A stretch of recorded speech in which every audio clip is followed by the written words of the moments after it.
Okay, so today in this lecture we will discuss the previous year question of CSIR NET examination. Okay, so let us start. हमने क्या है question write down किया है, हम question जो है read कर देते हैं. ठीक है, क्वेश्चन बोलते हैं कि एक लैब एक्सपेरिमेंट किया गया जिसमें ये देखा गया कि एक वायरस ए लिया गया था, एक वायरस बी लिया गया था. They can both infect the host cell when infected individually. हम क्वेश्चन को अंडरस्टैंड करेंगे कि ये क्या बोल रहा है. ये बोल रहा है कि जब हमने होस्ट सेल को वायरस ए और वायरस बी दोनों से इन्फेक्ट करवाया इंडिपेंडेंटली, ठीक है, तो वो दोनों क्या थे, होस्ट सेल को इन्फेक्ट कर रहे थे. बट अगर हमने सेल को पहले किससे इन्फेक्ट करवाया, वायरस ए से, तो हमारा वायरस बी जो है वो सेम सेल को इन्फेक्ट नहीं कर रहा था. ठीक है, तो हम साथ में ये सॉल्व करते चलेंगे. ठीक है, ये कह रहा है कि मान लो हमारे पास वायरस ए है और एक हमारा पास वायरस बी है. ठीक है, अब इंडिपेंडेंटली जब ये दोनों इन्फेक्ट कर रहे हैं हमारे होस्ट सेल को, ये हमारा होस्ट सेल है, ये भी हमारे क्या है, होस्ट सेल है. तो मान लो एक जगह हम वायरस ए से होस्ट सेल को इन्फेक्ट करवा रहे हैं, फिर एक जगह हम वायरस बी से इन्फेक्ट कर रहे हैं, तो ये दोनों क्या है, इन्फेक्शन कर रहे हैं. ये भी इन्फेक्ट कर रहा है होस्ट सेल को, वायरस बी भी इन्फेक्ट कर रहा है. बट ये बोल रहे हैं कि अगर हमने पहले सेल में वायरस ए को जो है वो डाला और तो हमारा वायरस ए इन्फेक्शन जो है क्रिएट कर रहा है, बट अगर उसी टाइम बी वायरस को भी अगर हम इन्फेक्ट करवा रहे हैं, तो बी वायरस जो है that failed to infect the same cell. अब ये बोल रहा है कि मान लो हमने एक ही सेल लिया, ठीक है, उसमें हमने पहले वायरस ए को इन्फेक्ट करवाया. ठीक है, मान लो अभी इस सेल में क्या है, इन्फेक्शन हो गया, जो किसने किया, वायरस ए ने. अब सेम सेल में हमने क्या किया, वायरस बी को भी ऐड कर दिया. ठीक है, अब ये कह रहा है कि यहाँ पे अब क्या हुआ कि जो ए ने इन्फेक्शन किया है, ठीक है, इस सेल में, बट बी वायरस यहाँ पे इन्फेक्शन शो नहीं कर रहा. ठीक है, ये स्टेटमेंट बोल रहा है. नेक्स्ट पढ़ लेते हैं क्या है. If virus B added first followed by virus A, both the virus can infect the cell. अब ये कह रहा है कि फॉर एग्जाम्पल हमने अब क्या किया, हमने वायरस बी से पहले क्या है, अपने होस्ट सेल को इन्फेक्ट करवाया. ये हमारा होस्ट सेल है, इसमें पहले हमने वायरस बी डाल दिया, तो ऑब्वियसली इसने क्या किया, यहाँ पे इन्फेक्शन किया इस सेल में. अब इसी में ये कह रहा है अब हमने वायरस बी ए को भी ऐड किया. अब ये बोल रहा है कि यहाँ पे ये देखा गया कि यहाँ पे वायरस ए ने भी इन्फेक्शन शो किया. ठीक है, ये दो स्टेटमेंट्स दी गई हैं. पहले हमने क्या किया, वायरस ए को इन्फेक्ट करवाया, तो ए ने इन्फेक्शन की, उसी में हमने वायरस बी को डाला, तो वायरस बी की इन्फेक्शन वहां पे नहीं हुई. बट वही केस अगर हम पहले वायरस बी को एक सेल में इन्फेक्ट करवाते, तो वायरस बी ने इन्फेक्शन किया सेम सेल में, उसके बाद अगर हम वायरस ए को डाल रहे हैं, तो वो फिर भी इन्फेक्शन शो कर रहा है. ठीक है, ये स्टेटमेंट अभी तक दी गई है. However infection with virus A was found to be in less extent, कि यहाँ पे इन्फेक्शन कर रहा है वायरस ए, हो सकता है कि ये कम मतलब इन्फेक्शन देखी गई हो as compare to virus B, but कर रहा है. ऐसा नहीं है कि यहाँ पे इन्फेक्शन एब्सेंट है, जबकि इस वाले केस में वायरस बी इन्फेक्ट कर ही नहीं रहा. ठीक है, considering the X and Y are the receptors or the co-receptor which may be involved for the virus entry. अब ये कह रहा है कि हमने ये कंसीडर किया कि मान लो हमारे पास X और Y दो तरह के रिसेप्टर्स हैं जो ये वायरस यूज कर रहे हैं एंट्री के लिए. तो अब ये कुछ स्टेटमेंट्स दी गई हैं कि कौन सी स्टेटमेंट करेक्ट है और कौन सी इनकरेक्ट है.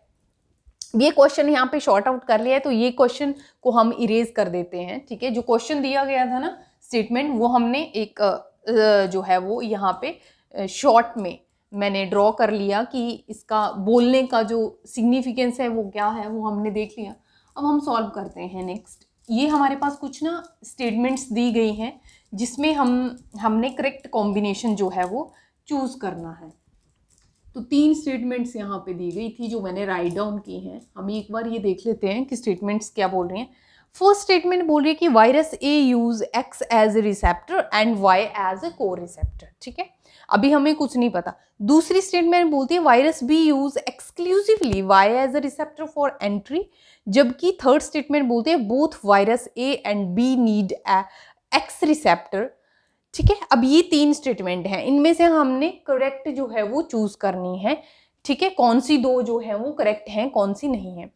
अब अगर हम सी वाली स्टेटमेंट से चलें, ठीक है, तो सी वाली स्टेटमेंट बोल रही है कि जो वायरस, ये बोल रही है कि जो वायरस ए है और वायरस बी है, ठीक है, ये दोनों जो हैं, ये कह रहा है ये इन दोनों के लिए एक्स रिसेप्टर जो है वो चाहिए होता है, एक्स रिसेप्टर चाहिए होता है, ठीक है। और फर्स्ट स्टेटमेंट को देखें, फर्स्ट स्टेटमेंट बोली कि virus A use X as a receptor and Y as a co receptor, ठीक है। ये बोल रहा है कि वायरस ए जो है वो, वायरस ए जो है वो क्या है, एक्स को रिसेप्टर की तरह यूज कर रहा है, रिसेप्टर की तरह यूज कर रहा है, और वाई को as a co receptor use कर रहा है, ठीक है।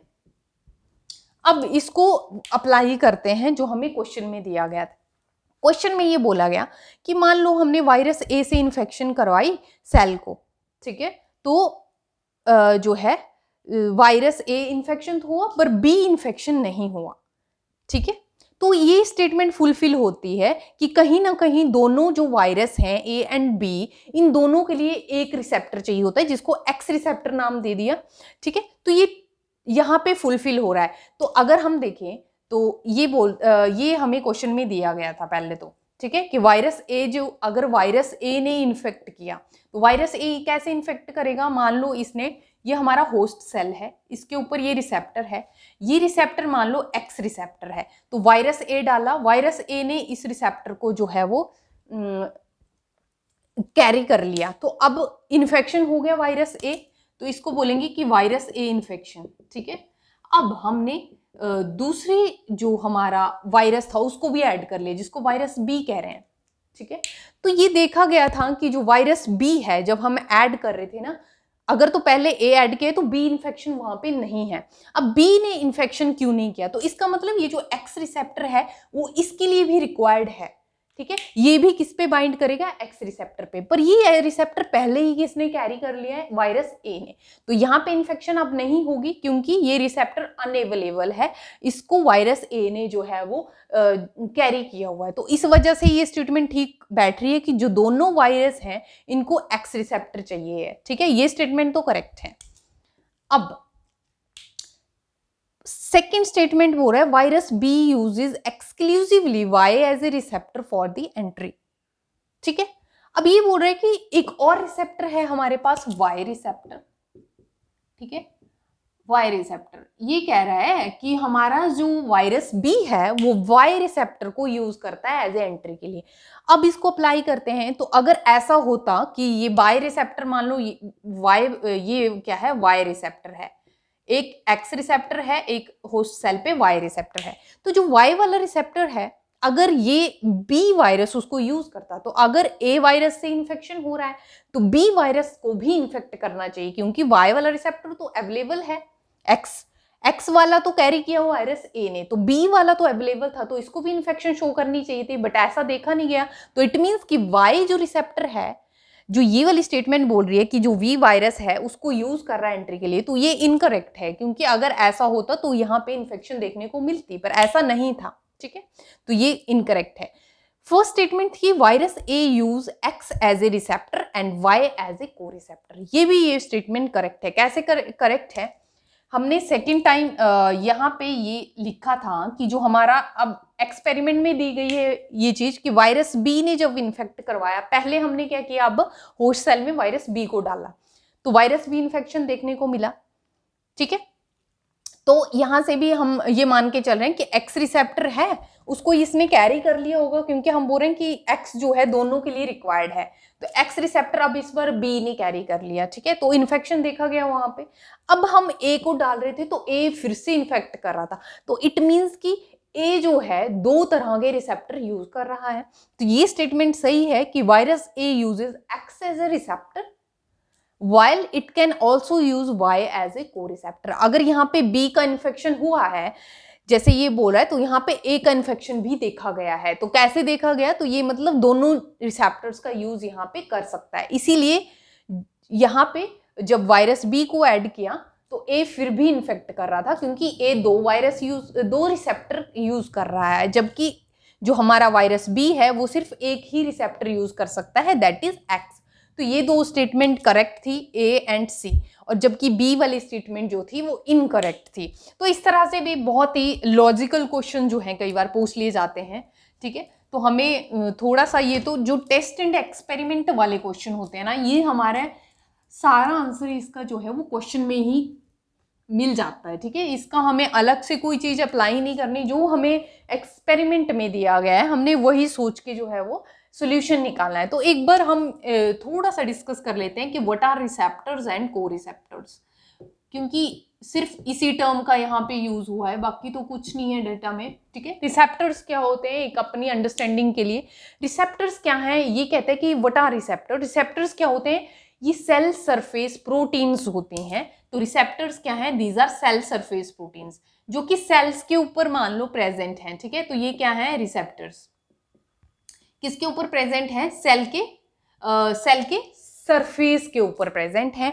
To which signalling molecule can bind, इन रिसेप्टर्स का काम है, जैसे हॉर्मोन्स हैं, हमारी ड्रग्स हैं, कोई एंटीजन है, जैसे पैथोजन की बात करते हैं, वायरस है या बैक्टीरिया है, फाजिज, ठीक है। ये सारे किस पे बाइंड करेंगे, रिसेप्टर्स के ऊपर। तो क्या फंक्शन है इनका, लाइगेंड बाइंड यहाँ पे करते हैं, जिसको हम बोलते हैं लाइगेंड जो है, मॉलिक्यूल किस पे बाइंड करें, रिसेप्टर्स के साथ बाइंड करेंगे, तब फर्दर जो बायोलॉजिकल प्रोसेसेस, ये जो रिस्पॉन्सेज होते हैं वो कैरिड आउट होते हैं विद इन द सेल। इसका एक एग्जांपल ले लेते हैं। फॉर एग्जांपल हम बी सेल की बात करते हैं, ये टी सेल जो है हमारे इम्यून सिस्टम की बात करते हैं। जैसे ही मान लो वायरस ने अटैक किया, या वायरस या एंटीजन जो भी हम लेते हैं, तो वो एज इट इज, ऐसा नहीं है कि हमारे सेल में एंटर किए वो एज इट इज सेल में एंटर कर जाते हैं, ऐसे नहीं है। उनको पहले रिसेप्टर से बाइंड करना पड़ता है, फिर उन रिसेप्टर्स के थ्रू ही जो है वो फर्दर रिस्पॉन्स कैरी आउट किए जाते हैं हमारे सेल्स में, ठीक है। तो इनका बहुत इंपॉर्टेंट रोल आ जाता है, ये हम स्टडी करेंगे। सेल सिग्नलिंग एक बहुत इंपॉर्टेंट जो है टॉपिक है हमारा, जिसमें हम सारा ये रिसेप्टर्स एंड लाइगेंड बाइंडिंग जो है वो, और फर्दर जो किस तरह से रिस्पॉन्स कैरीड आउट किए जाते हैं इनसाइड द सेल, वो हम स्टडी करते हैं। तो फिलहाल हम एक जनरल कॉन्सेप्ट डिस्कस करें कि रिसेप्टर्स क्या हैं। तो जब भी हम रिसेप्टर्स की बात करते हैं तो ये क्या है, सेल सरफेस मॉलिक्यूल हैं जिनके ऊपर लाइगेंड बाइंड कर सकते हैं, जैसे हॉर्मोन्स हो गए, या हमारे वायरस जैसे एंटीजन हो गए, या ड्रग्स जो बाइंड करेंगे, वो सारी पहले सरफेस मॉलिक्यूल्स पे बाइंड करते हैं, तभी उनकी एंट्री जो है वो सेल में होती है। एज इट इज कोई भी मॉलिक्यूल आके जो है वो एंटर नहीं कर सकता सेल में, ठीक है। तो इन रिसेप्टर्स के थ्रू वो बाइंड करके जो है फर्दर रिस्पॉन्सेज जो हैं वो कैरिड आउट किए जाते हैं। तो इस तरह से हम एक जनरल डिस्कशन करते हैं। फिर बात आती है को रिसेप्टर्स की। को रिसेप्टर्स क्या है, तो ये कह रहा है को रिसेप्टर्स ऑल्सो प्रोटीन्स जो सेल सरफेस पे प्रेजेंट होती हैं, but they are present in addition to these receptors. इन रिसेप्टर्स के अलावा इनके ऊपर और भी सेल सरफेस प्रोटीन्स जो है प्रेजेंट होती हैं, जिनका क्या काम है कि मान लो रिसेप्टर का काम है, इसने अटैच किया लाइगेंड को, तो उस कॉम्प्लेक्स जो लाइगेंड रिसेप्टर कॉम्प्लेक्स बनता है उसको फर्दर फैसिलिटेट करवाते हैं। ये को रिसेप्टर्स के काम क्या है कि जो ये कॉम्प्लेक्स बना, फर्दर जो रिस्पॉन्सेज जो कैरिड आउट किए जाते हैं हमारे सेल में, उसमें हेल्प करते हैं को रिसेप्टर्स। को रिसेप्टर्स वर्ड से ही पता चल रहा है कि रिसेप्टर्स की तरह ही इनका काम है, बट ये क्या है, जो हमारे प्राइमरी रिसेप्टर्स होते हैं इनके एडिशन में प्रेजेंट होते हैं सेल सरफेस के ऊपर, जिनका काम होता है फर्दर फैसिलिटेट करवाते हैं लाइगेंड, और जो हमारा रिसेप्टर का कॉम्प्लेक्स बन जाता है, उनकी लाइगेंड की जो हमारी रिकॉग्निशन है और इनिशिएशन ऑफ बायोलॉजिकल प्रोसेसेस, जैसे एंट्री होती है वायरस की इनटू द होस्ट सेल, उन सारी प्रोसेसेस में ये हेल्प करते हैं को रिसेप्टर्स। तो एक आइडिया ले लेते हैं, ठीक है। एक और यहाँ पे इंपॉर्टेंट लाइन आती है कि जो ये को रिसेप्टर्स होते हैं ना, को रिसेप्टर्स जो होते हैं, ठीक है, ये फुल हम सेल सिग्नलिंग में डिस्कस कर सकते हैं कि रिसेप्टर्स क्या हैं और को रिसेप्टर। जब हम रिसेप्टर्स की बात करते हैं तो यहाँ पे बहुत सारे जो हैं कैटालिटिक एक्टिविटीज चलती हैं रिसेप्टर्स के थ्रू, जो रिस्पॉन्सेज कैरिड आउट किए जाते हैं within the cell. But जो को रिसेप्टर्स हैं इनकी अपनी कोई इंट्रिंसिक कैटालिटिक एक्टिविटी नहीं होती है। ये लाइन हम याद रखेंगे कि को रिसेप्टर बाइंडिंग जो होती है, ठीक है, ये को receptor contain no intrinsic catalytic activity, they contains no intrinsic intrinsic catalytic activity, ये बहुत इंपॉर्टेंट लाइन है यहाँ पे कि इनकी अपनी कोई इंट्रिंसिक, जो सेल के अंदर जो कैटालिटिक एक्टिविटीज हैं वो इनकी अपनी नहीं होती को रिसेप्टर्स की। जबकि रिसेप्टर्स की जब हम बात करते हैं तो यहाँ पे बहुत सारे एक reaction, cascade of reaction carried out किए जाते हैं, रिस्पॉन्सेज जब चलते हैं सेल्स के अंदर, ठीक है। तो ये सारा हम सेल सिग्नलिंग में डिस्कस करेंगे इन डिटेल।